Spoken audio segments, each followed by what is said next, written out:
Hello, welcome to JNO Live. I'm Seth Truger, digital media editor at JAMA Network Open. Of course, if you're following on live, send us your questions on Twitter at JAMA Network Open or on Facebook or YouTube in the comments under the video. Today, we are talking about factors associated with U.S. adults' likelihood of accepting COVID-19 vaccination. And we've got two of the authors, Dr. John Brownstein and Dr. Doug Kreiner with us. Welcome. Thank you. Thanks for having us. You're really glad you could make it. So first off, if you could start, both of you just introduce yourselves, tell us a little about who you are, the kind of work you do, and why you do the paper. Want to start, Doug? Sure. So, hi, everyone. My name is Doug Kreiner. I'm a professor of government at Cornell University. Yeah. Hi, everyone. My name's John Brownstein. I'm a professor at Harvard Medical School and Chief Innovation Officer at Boston Children's, and my work is infectious disease epidemiology, surveillance, both of pathogens, but also of sort of attitudes and beliefs around public health interventions. Great. Well, unfortunately, your expertise is very relevant right now. We're getting to the point where hopefully we should have at least one, if not multiple, COVID-19 vaccines shortly. And whether or not there is public acceptance is going to be, what seems like a very important factor in getting the pandemic under control. So, if you could start, Doug, why don't you describe for us what you did here in the study? Sure. So, one of the things that really interested us is that there, of course, is a large literature on vaccine hesitancy. But this vaccine is more politicized than most. So we were interested in sort of what are the relative effects of different vaccine-specific characteristics that's sort of similar to the existing literature on vaccine hesitancy versus the more political dynamics that are going to be in play with the rollout of a COVID-19 vaccine. So that sort of was the motivation for the study. It's a simple conjoint experiment in a discrete choice setting. So what we did is we recruited a sample of about 2,000 adult Americans, and we randomly assigned them 5 different pairs of vaccines. So they would get vaccine A, vaccine B, and they were asked, would you pick one of these vaccines, or would you choose not to be vaccinated and not to receive either? And then we randomly assigned different levels of 7 different attributes. So we looked at vaccine efficacy, we looked at how long the protection duration would last from the vaccine, the incidence of major and minor side effects, and then 3 more political variables. One, the nature of the FDA approval process, whether it will be full approval or whether it would be brought to market under an emergency use authorization.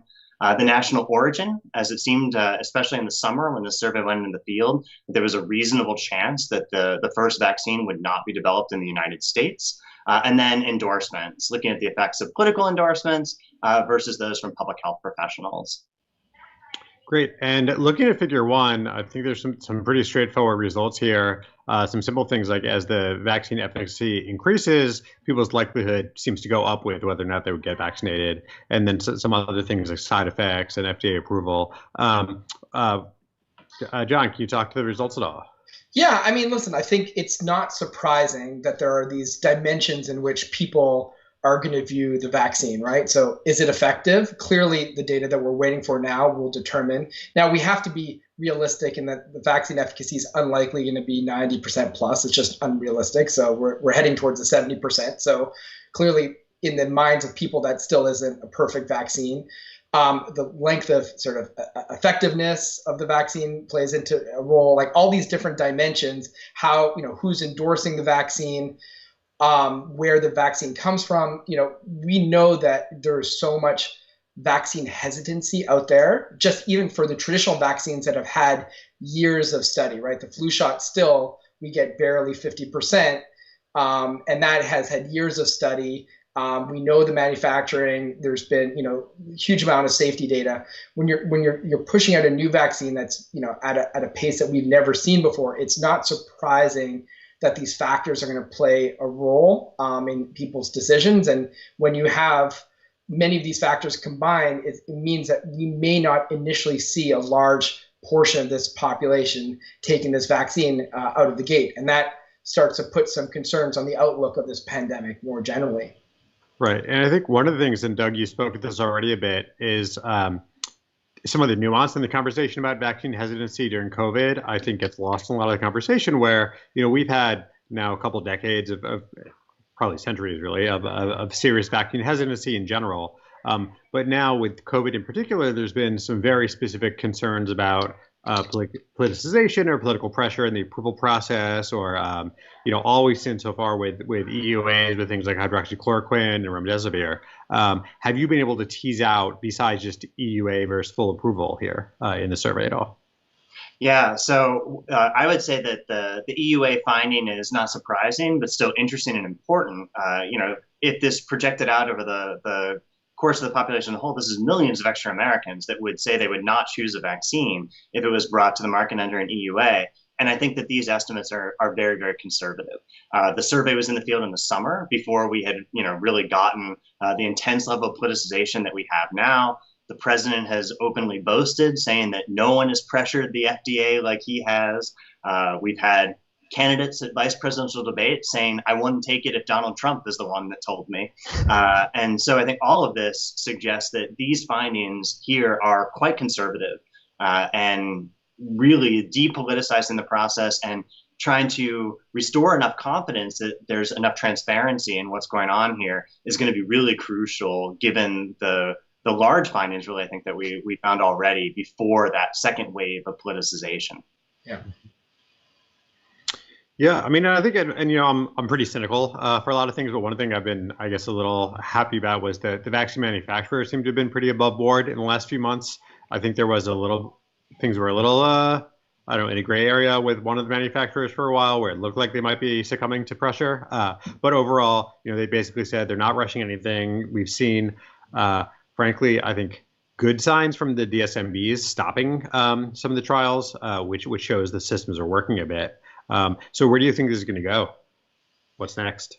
Yeah, I mean, listen, I think we're waiting for some pretty important sort of phase 3 data to come to light. And I think there's this clarity around not rushing the science. And I think I agree with you. Generally, what we've seen from the manufacturers is they've sort of put a line in the sand that they're going to let the science sort of dictate the next steps rather than sort of politics and trying to jump the gun. I mean, they recognize just as much as anyone that if a vaccine is rushed to market with limited data, that could spell a real sort of public health disaster, right? So a vaccine that nobody wants is as bad as it can get. And it's not just bad for COVID, it's broadly a bad thing for public health and our sort of ability to trust CDC and other organizations that are sort of entrusted with sort of protecting public health. So clearly that has changed, which is good, or at least there's clarity there. And then now it's just about the timing, right? So I think there's been some signs that things could get delayed out until late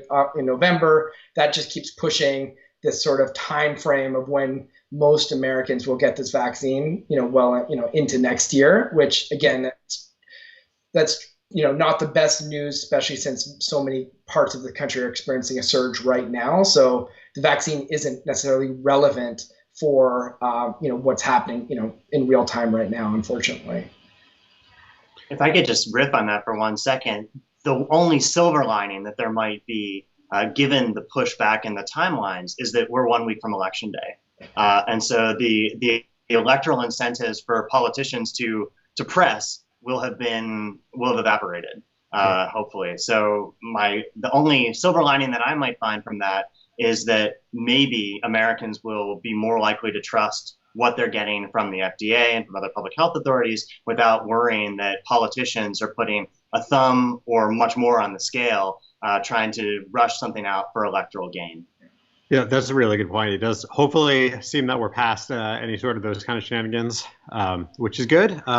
Especially not just being a week out from the election right now, which is kind of scary, but also, how much early voting we've seen so far. So much of the potential benefit of any sort of politics there would be lost. And then, John, to circle back to your point, it's not just about if things are rushed and whether or not people accept a vaccine, but if we rush a vaccine that doesn't work, the vaccine doesn't work, whether or not people take it. Exactly. So you're right. It's people's willingness to accept it, and then on top of it, the efficacy. And so, there's a big conversation right now around, it's been happening for months around herd immunity and where things should stand. And I think there's still a debate about what that percent looks like. I mean, I know naturally, given what's happening, we're up, maybe getting close to 15% of the country already exposed. But, that's a big conversation. I think, what percent between natural infection and a vaccine can get you to that herd immunity number that we feel like we've reduced transmission substantially in the community. That's a big debate, and since that number isn't agreed upon, then there's a lot of nervousness about whether a vaccine will get us to that number that will drive transmission down. So a lot of still open questions right now, both of the science of the virus itself, about immunity, and then clearly how well this vaccine will work. Mm-hmm. And to that point, we're not even sure there is a persistent natural immunity after exposure. So, right, not to be too pessimistic. Right. I mean, I'm a little hopeful that it's been 7-8 months now that we would have seen a lot more reinfection if it was possible, and we don't seem to have been. Right. Yeah. So, all right. Well, I think that brings us to the end of the session. Any other points you wanted to add before we close up? No, I mean, I'll just add one additional point, which is, clearly there's another side of the equation where it comes to sort of mistrust in vaccines, and that is social media. And I know that this is live streamed on social media, but social media has also played such a huge role in that sort of mistrust as part of an area that we focus on, which is the attitudes and beliefs and rumors and how they get spread through misinformation online. So we're going to be watching that super closely as we think about the evolution of this vaccine and how it gets launched and what misinformation spreads and the impact it has on vaccine uptake. And it will be significant, as we expect. Yep. Unfortunately, I think you're right about that. All right. Well, thank you both for this great work overall and for coming on the show today. It's been a great discussion. Really appreciate it. For our readers, of course, you can get this paper for free at jamanetworkopen.com, where everything is open access.